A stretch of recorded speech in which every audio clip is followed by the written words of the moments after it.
thank my colleague from Carleton for all his optimism and his 5 points. I come from Oshawa, where it's a big manufacturing background, and I've been hearing about the Liberals shutting down our manufacturing sector, our softwood lumber sector, our mining sector, and he knows, of course, Mr. Carney wants to promote Russian pipelines and block Canadian pipelines. So could he please explain to Canadian youth who are looking for a good future how modern monetary theory is going to help them get those jobs of the future, and how by 2030, when they own nothing, they'll be really happy?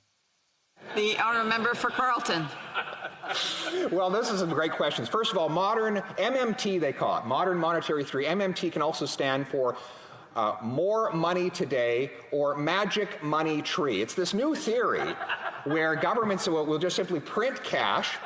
The banks will the central bank prints the cash, sends it over in a Brinks truck every day to the Prime Minister's office, and he just starts throwing the money around. Well, what we have now is a little bit different. To start with, we don't have a direct sale of the debt to the bank. It first gets funneled through the financial sector in Canada so that they can take a piece and take a cut and get even richer before that newly printed cash trickles down to the people on the bottom.